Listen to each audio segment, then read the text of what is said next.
Welcome to So What's It Actuary About?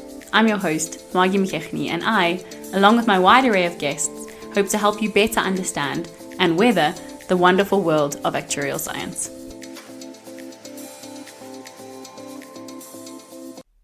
Hello and welcome to today's episode. I'm joined by Adam. Please say your surname for me. Balusik. Balusik. Okay, I just didn't want to butcher that. He did send me a bio. Not all my guests do. So I'm going to speak to his professional bio and his qualifications.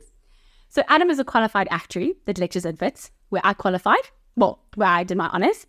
Prior to WITS, he worked for 3 years at PwC in consulting and audit and has worked across multiple actuarial disciplines, including banking, health economics research, short-term insurance, and in wider fields involving business, analytics, and energy research. So pretty much everything. Like, is there anything you can't do? Yeah.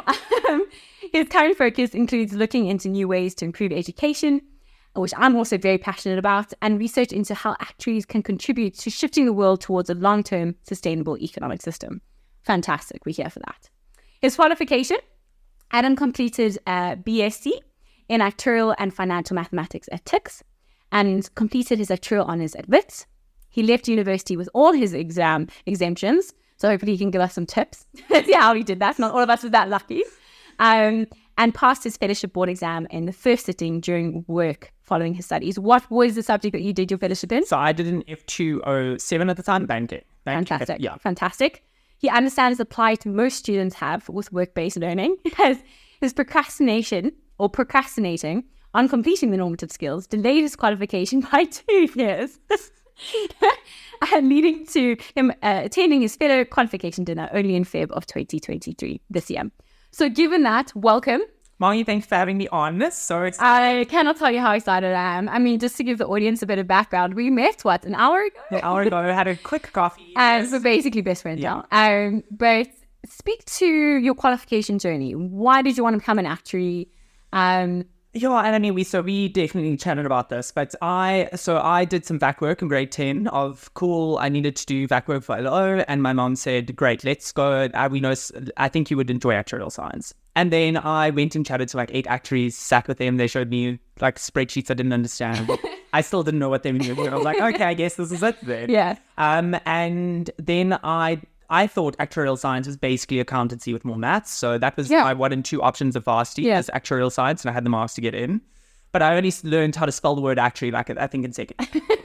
Note to the listeners, it does not have 2 C's.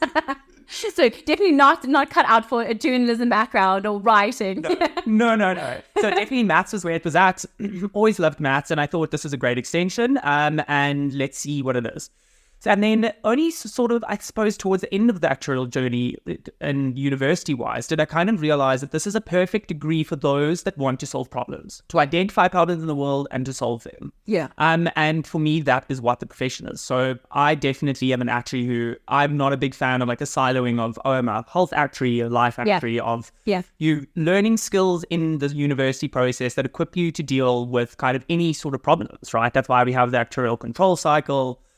I love actuarial control cycle. Exactly. But that said, I think particularly, I was always a Googler, like procrastinate to the max of like, let me Google things instead of doing the work. Okay. And so trying to find out about what am I doing? What is the path? What is out there? Like, what do these people do? And I mean, only when I started working did I still vaguely like get things wrong about what does an actuary do? What is the path to becoming an actuary? Yeah. Very confusing. Yeah. And hopefully we can get into that. Yeah, so I mean, that's fantastic. Thank you for that intro. Let's talk to that pathway. So let's say you are speaking to Emma Chook, right? Who's, let's say, generally speaking, very numerate and has been advised to do actuarial. And they're like, okay, I'm interested, but like, how does that work? Like where do I study? What am I going to be doing? Am I just doing maths? Yes. Is there a business aspect to that?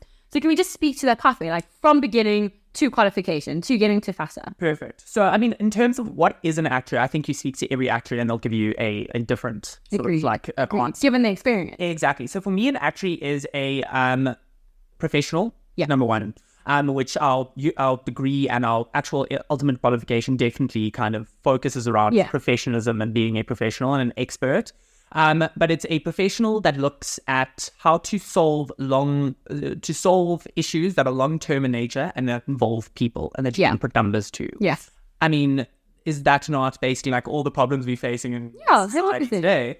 And so talking about sort of innovative ways in which, like the world is changing and education is changing. So I actually asked ChatGPT to help summarize. Love some AI. Exactly.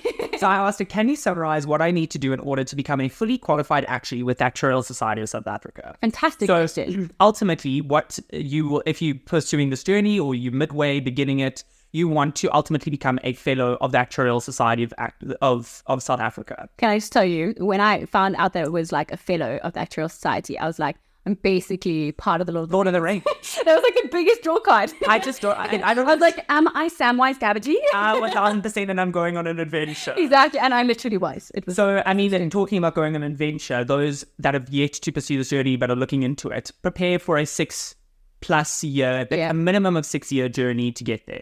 So now ChatGPT says to me, this is what you need to do as of September 2021 when it was last updated. So it says educational requirement, obtain a degree in actuarial science or a related field from a university.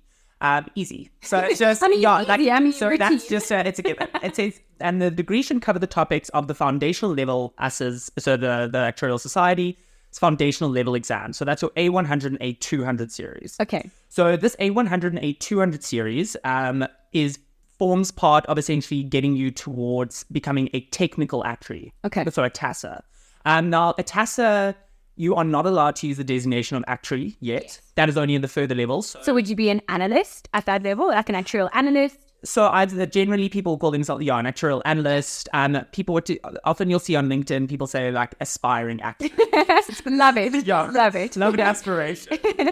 Then Chat goes on to say, so with your foundation level exams, you need to pass A1, A2, and A3, and they say A4, but it's your N1 series. Okay. So the A levels are essentially your your sort of technical exams. So this is the maths component of your degree. So very calculation heavy. Exactly. What you're going to be doing in your undergrad, university, and we'll get into the sort of the subjects that make up those things. These subjects have also changed over time. So those are a qualified actuary or have been doing the journey for a while will often find like the symbol, everything has changed. I know. I mean, I was chatting to someone the other day and I was like, yeah, when I did my CTs, and they're like, what's that? And I was like, oh my word. Exactly. I haven't even been an actuary for that long and all the codes have changed. Yeah, so when we were saying, so Margie and I, we both lecture an 8214 now, which is, we'll get to that. That's your associate level examinations. But 8214 used to be CT8, the UK equivalent is CM2. I know, it's just like, there's this additional complexity on top of the content. Exactly, so wild. So Chat then goes on to say that your A1 and A2 series focus on mathematical, statistical, economic, and financial principles. So just like go and do 4 different degrees in one, like, yeah, but just go and read up on basically like other professions as well as your own.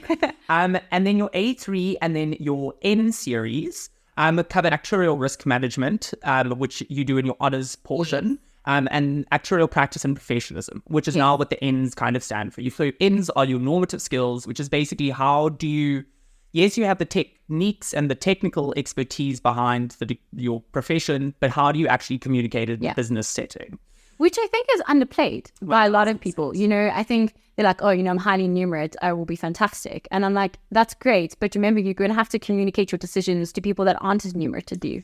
And you have to explain how you got there so they resonate with the decision that you're advising them on, and communication is one of the subjects that students really struggle with. Exactly. I mean, I think given the fact that students get it, so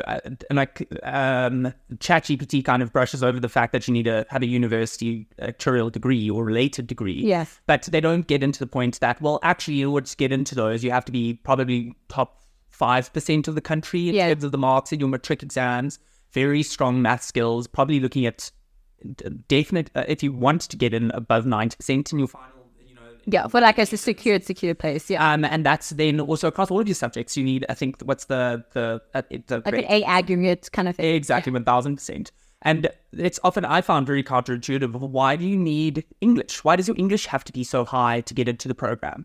Communication. Exactly. The ability to build a coherent argument. We know, so the maths marks are there to show that you can get to the answer 5. Exactly, and you can follow logic. But then the English is there to say, but why 5? Yeah. Why is 5 a lot? Is it not a lot in this context? Exactly. Relative to what? Is it in rands? Is it in elephants? It's like, I always say that to my students. I'm like, put your units in. exactly. I often, like, in my papers when I'm marking, I'll say like 5 what? Elephants, bananas. Yeah, exactly. Like, what are we talking about? So chat then goes on to say that... I just love the way that you could chat GPT, just chat. Just like no, I did. No, chat and I typed. And chat then says, so after successfully completing the foundation level, so you will now be then a master. Okay. And then following from that, in order to get to that FASA designation, you need to pass the fellowship exams. Yes. So this is now 2 F100s and 1 F200 series. Yes. So for us, again, we used to call the F100s the STs, your specialist technical, exactly, which makes a lot of sense now. They just call it your fellowship principles. Yeah. And then your F200 series, your fellowship application. Yes. In addition to that, so with these F100s, you're going to be specializing now in your chosen areas. So life insurance, GI, health, retirement, investments, finance, banking. GI being general insurance. Short-term general insurance. Got you. Agreed. On top of this, you then need to do professional experience while you're completing in order to become FASA. So you need to do some practical work experience in an accredited, under an accredited actuary who's already qualified. They are already a FASA. And this will take at least 3 years. Yeah. So 2 years for a master where you have to develop some skills. So we'll get into work-based learning. You're deferred. Yes. Period. And then an additional year for your FASA qualification. Yeah. And then you will also have to do for both MASA and FASA a professionalism course, which is like for MASA is a 1-day workshop, FASA a 2-day workshop to basically explain how to be a professional. And then finally, membership, you just need to apply for fellowship membership with ASA. Yeah. So easy. And then obviously, I mean, so that work-based learning that we're talking about is equivalent to almost like articles, right? Exactly. In accountancy or, internship and ComServe in sort of your medical spaces. So it's saying, okay, you have these skills, you've studied, but you actually need to apply those. Exactly. And I think that that's so important because you can understand something in theory, and then when you're applying it, you're like, oh, actually, this is completely different. And something that I found, especially when I was working, and I don't know if you found the same, is especially like when it comes to the quality of data. Where you're like, theoretically, they're like, oh, you just get data and then you price. And then I'm like, where does one get good data from? And it's like understanding the complexity around some of the things that we do. And I think that's why it's so important to have that article side of it. Exactly. So that it's like actually you understand the theory and you can apply it. Exactly. And I always say, actuaries are practical, right? Our bread and butter is kind of in the life insurance space. I think around 70% of South African actuaries still work in the space. Yeah. It is a very traditional space. Very traditional. And so the kind of newer areas we only recently, so for example, the banking specialist, the Actuarial Society in South Africa, the first in the world to release the banking F100. No, I didn't know that. Yes, so we're the first banking actuaries, and we're only now getting into banks. So realizing that kind of the principles that we do in our undergrad course tie very closely to banking principles. Yes, and risk, right? And I think wherever there's risk, there's a role for an actuary. 1,000%. And I think, obviously risk is inherent when you look at insurance. Yes. Because you're like, these things can happen. And when they happen, what can we do? Exactly. But in the banking space, I mean, what risks would you be looking at there? So we generally talk about sort of the credit, operational market risk and liquidity risk. Actuaries, particularly in South Africa, found kind of a niche in the credit risk space. Yes. I always compare it to, so in your sort of actuarial career, so we'll talk about the A1 and A2 levels. Yes. You're kind of looking at the idea of, well, there's probability that a bad event happens. So traditionally, life insurance, that you die, that someone dies, and you get paid out. Yeah. I always say, like, credit risk is basically, well, death is comparable to default. It's not comparable. So bad it is. Stay in the analogy. But just with multiple potentials for death, right? And so that kind of modeling, that survival analysis, that working with those rates of something happening is very comparable. Yes. And you have the added benefit that an actuary, so traditionally it's been a role filled with quants. So in the investment space, actuaries are now moving into it because banks and general accounting principles are realizing that you can't just value something now. You have to take into account long-term future probabilities. And then also compare your liabilities. So, I mean, we've just seen Silicon yes, of course. Bank kind of go under. That was a liquidity issue. Yeah. That they didn't think of how do we take short-term things and match it to long-term things. And